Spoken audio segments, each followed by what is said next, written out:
Good evening and welcome to the Sunbury Parks and Rec Committee meeting. Today is November 6th at 5:30 p.m. Can we have a call to order, please, Ms. Swain? Mrs. Cooper? Here. Mr. Neff?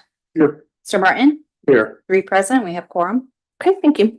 I'm looking for an approval on the minutes from October 2nd meeting. Motion to approve. I will second. Roll call, please. Mr. Martin? Yes. Mrs. Cooper? Yes. Mr. Neff? Yes. 3 yeas, minutes approved. We're going to move on to the visitor section, but I do believe we have a visitor, but it's also under new business. Is that correct? So is there any other visitors besides the visitor we have scheduled? Doesn't look like, okay. Well, then we will just move on to our new business, which looks like we're going to be discussing a math walk project. So it looks like we have a representative from the middle school here.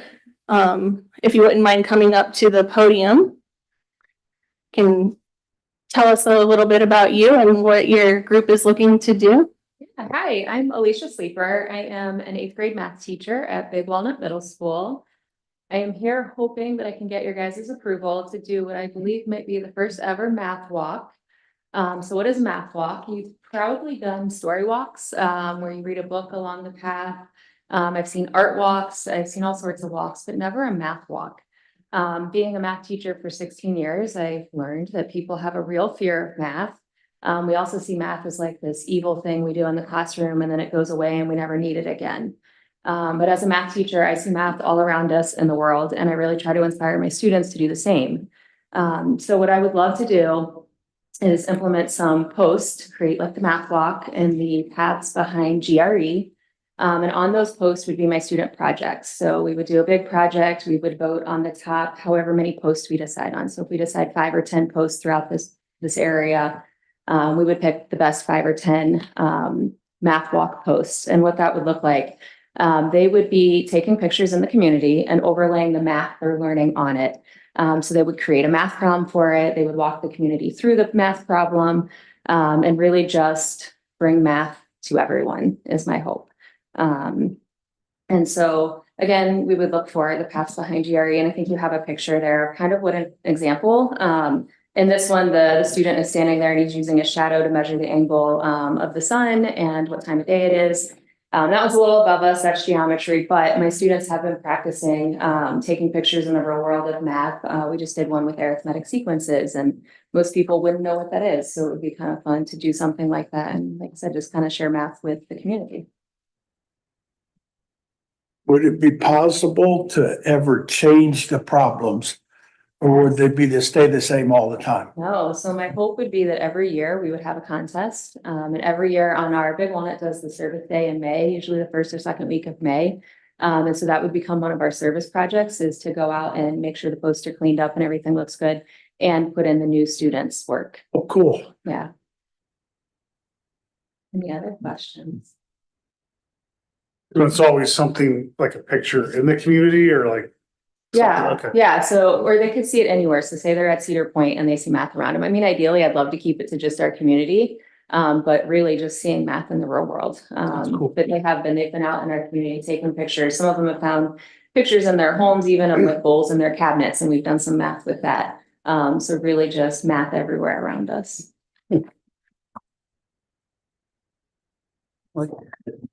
So maybe just to add additional context, so Alicia and Miss Boeing, am I saying her name? Yeah, reached out to the city about this project maybe 2-3 months ago. Obviously very consistent with what we've been talking about in terms of a storybook trail. And so when she mentioned it, it seemed like it was aligned with what I think the committee's interests are. We had tasked them with going back and maybe thinking about the right location for it. So that's after having done a little bit of research, again, they've identified GRE. We've got that trail system in the back. We do have at least an overhead view of, I mean, roughly what the trail looks like in your packet. So it's a pretty extensive trail in that, in those woods over near GRE. And the thought is, again, that we would scatter the posts around this walk, and, as people are walking through it, they'd be able to do this. I think the posts that they're looking at are consistent with the ones that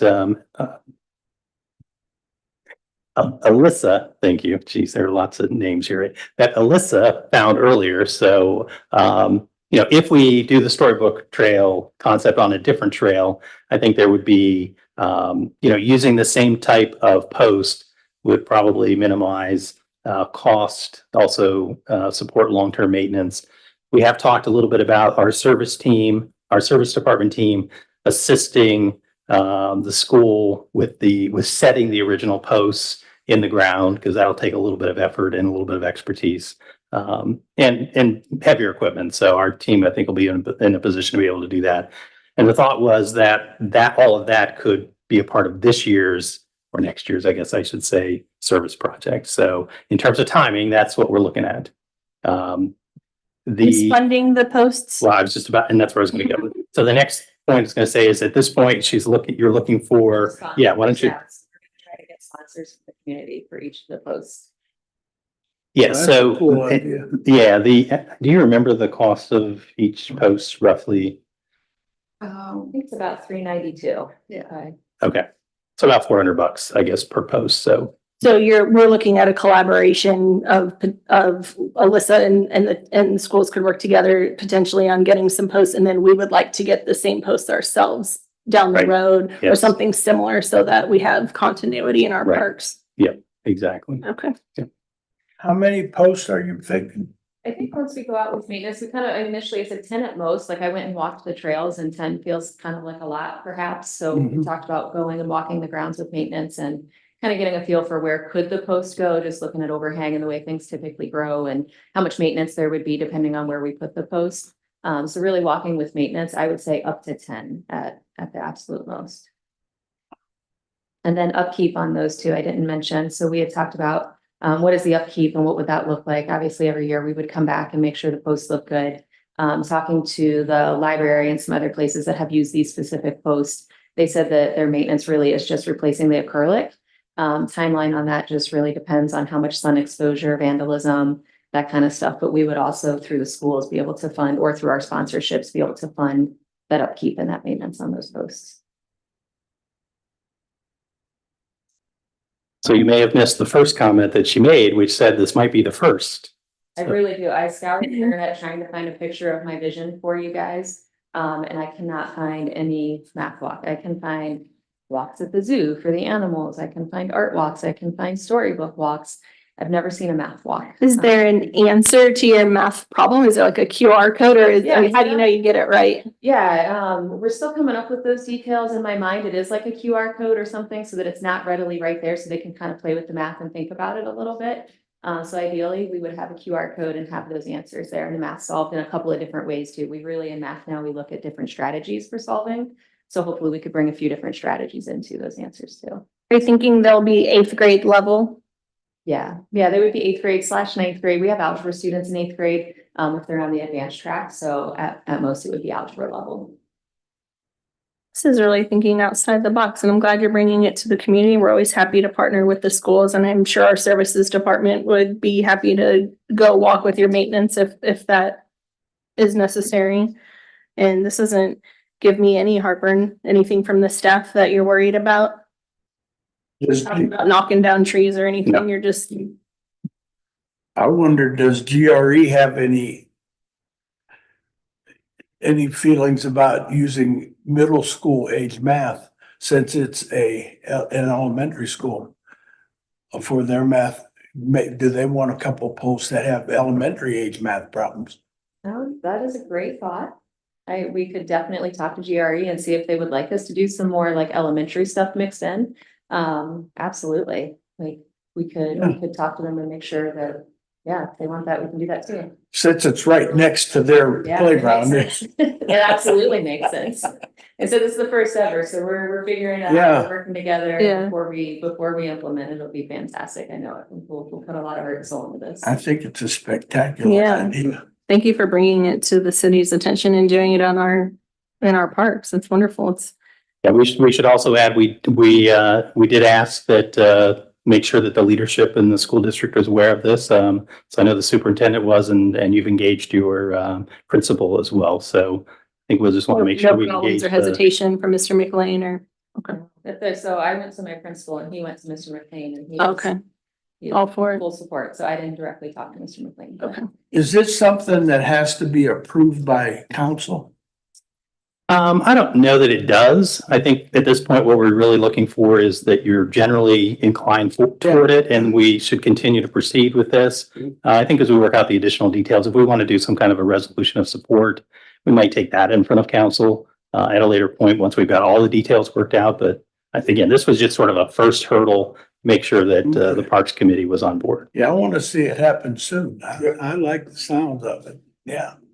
That would be great if you can get that going in May of 2025. That's your goal. That's the goal, yeah. Good luck with your sponsorships. I know folks are always looking to support the school, so. Yeah, I've been blessed by this community. I can tell you, Yeah. the best community I've worked in so far. This is third school district and I won't leave unless they make me. So, Good reviews from us, so thank you for your time. Thanks for coming in the dark on a Wednesday. I appreciate you guys. Thank you so much. It's no Thank fun you. going to a meeting in the dark. Maybe that's just me. Okay, moving on to our other parks business. Alyssa, is this you? Yes. So for Evening Street Park and Old Orchard Park, at the last meeting, we had talked about some temporary signage. So on packet page 6, I've been working with Jake just to get some temporary signs out there for the time being. These are what he put together, so that way we could get those. Yeah, so let me add this, that we have asked CT Consultants as they're working to finalize the park or the parking lot here, lot 59. We call it lot 59. One of the things we've asked them to do is also think about signage for that parking lot.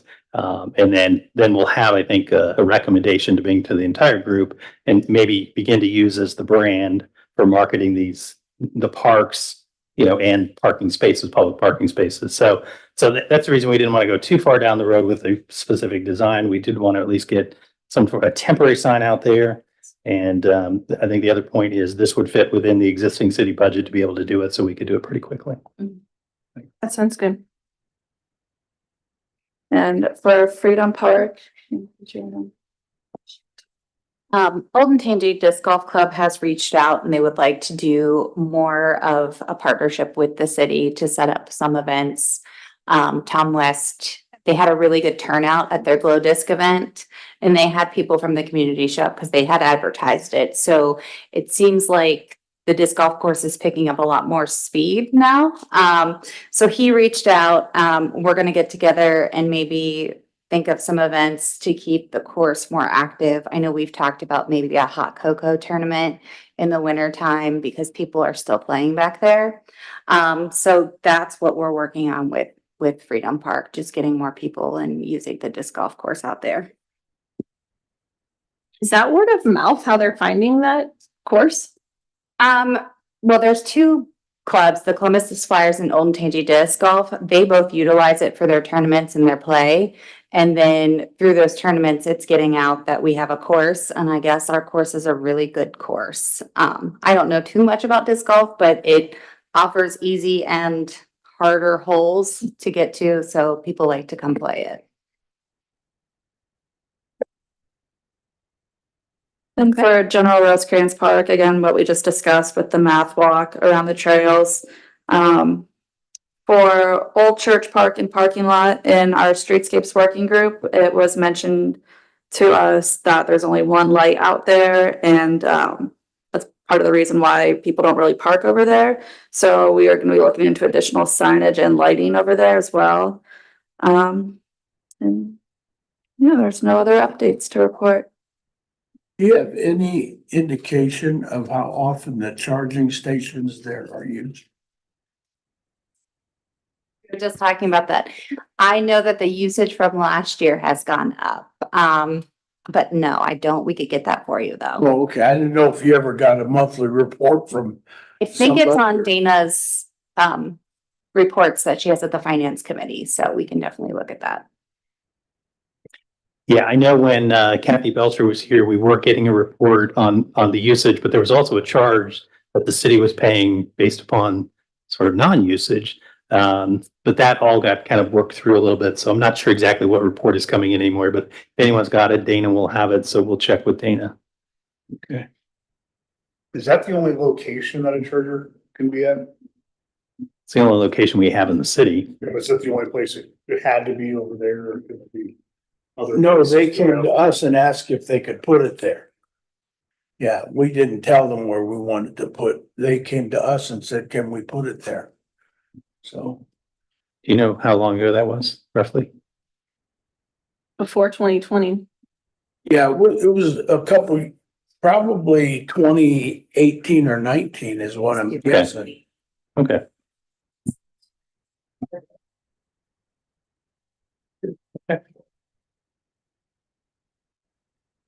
Anything else from the committee? Anything else from staff? Let me just, I know she doesn't have anything on here regarding J.R. Smith Park. The committee chair and I and others did have a meeting on this, so we are doing some additional due diligence on the costs of financing all of the improvements at J.R. Smith Park. So that is underway, at least the analysis is underway. Once we've determined that amount, we'll be back in touch to determine if it's affordable to borrow at that level to be able to do the entire park in one single phase. We've asked CT consultants to wait on doing any additional detailed design until we know the financial numbers better. So Motion to adjourn. Second, Roll call, please. Mrs. Skipper? Yes. Mr. Neff? yes. Mr. Martin? Yes. 3 yeas, we are adjourned.